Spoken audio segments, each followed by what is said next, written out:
जोङो 2024 सन बे 2024 सनाव जोङो जोंनि प्रभु जिसु ख्रिस्टनि जोनोम सानखौ बेबायदिनो न'खर न'खर जों थांनानै जोङो साखि होबायो। बे साखि होबायनायाव जों खमबाबो जों 166 घर दङ जोङो। बे 166 घरखौ जोङो गिदिङै दिनै 28 तारिख बे 28 तारिखआव जोङो जोबथा फोरबो मानिबाय आरो बे फोरबो मानियाव गोबां आइजोफोर युथफोर आरो बेबायदिनो जोंनि व्यक्तिफोर जेनेबा जोंनि दैदेनगिरिफोर ज' जानानै जोङो बेवहाय मोजाङै फोरबो फालियो आरो बे जोबथा फालिनायाव बयबो बाहागो लानानै रंजायो आरो बिराद मोजां जायो। ओंखायनो बेखौ बयबो सापर्ट खालामनायखाय जों बेबायदि प्रग्रामखौ खालामदों आरो जोङो गिर्जानि आन्दाराव 167 जागोन आरो देग्लाय 167 आरो बेवहाय नैबे लास्ट मोसानायाव जोंनि बे गिर्जानि अनगायैबो माखासे गिर्जारिफ्रा गुबुन गुबुन मण्डलि होननानै बुङो जों बिसोर लोगो लाफैदेरबावो आरो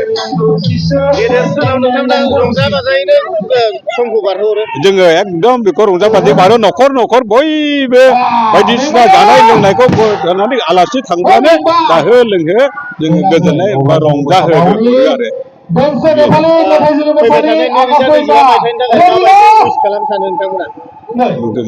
फैगौ 2025 मायथाइखौ नोजोर होनानै आरो बेबायदिनो जोङो दा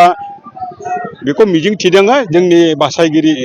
इसोर आफाया जोंखौ फैगोन बोसोरावबो जेरै 2024आवहाय जोंखौहाय जेरै मोजाङैनो बर'दिनखौ फालिहोबाय बेबायदिनो जों 2025खौबो जोंखौ बोसोरसे मोजाङै दैदेनलांनानै जोङो फैगौ 25 सनावबो जोङो इसोर आफानि बे जिसु ख्रिस्टनि जोनोम सानखौ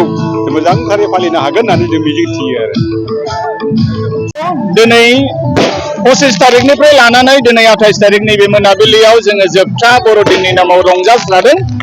नोंथांमोना उनजों नुगासिनो दं जोंनि फोथायग्रा लोगोफोर जोंनि पार्किजुलि सार्केलनि सिङाव थानाय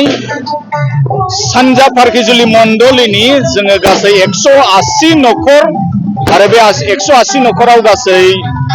800सो जोङो सुबुंफोर दं आरो जों बे 800सोजोंनो दिनै जयै बेयाव रंजादों। लोगोसे जोंनि गिर्जानिल' नङा खाथि खालानि जोंनि आलासिफोर एबा गुबुन धोरोमनि मानसिफोरबो एबा गुबुन जाथिफोरबो बर'फोरल' नङा गुबुन बे जायगायाव दङ बयबो जिसु ख्रिस्टनि जोनोम सानखौ लानानै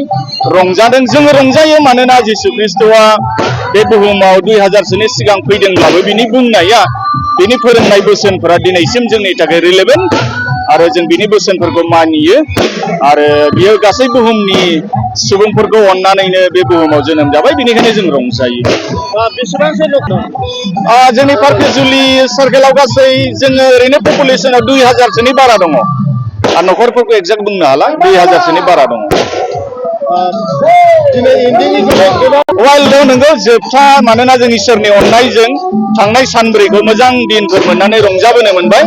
जों न'खर थांनानै जिसु ख्रिस्टनि जोनोम जानाय दिनखौ लानानै रंजाबोनो मोनबाय खोन्थाबोनो मोनबाय जोङो खुसि लाख'हायै माने जोबोद खुसि जोंनि गासै फोथायग्रा लोगोफोर नोंसोरो उनाव नुबाय बिसोरो गोसोआव खुसिखायसो बेबायदि रंजानायखौ रंजादों मोनदों आरो येस जोंनि मोनसे फोथायनाया बेनोबाव इसोरनि अननायजों जोङो 2024खौ मोजाङैनो बारग'बोनो हाबाय। दा फैगोन बोसोरावबो जों इसोरनियाव बोर बियो 2025आबो जोंनि थाखायल' नङा गासै सुबुं माहारिनि थाखाय इसोरनि अननायजों जेन' बे फैगोन 2025आबो मोजां जायो बेखौनो जों कामना खालामनानै इसोरनियाव प्रार्थना खालामो। थेंक इउ एन्ड गड ब्लेस इउ।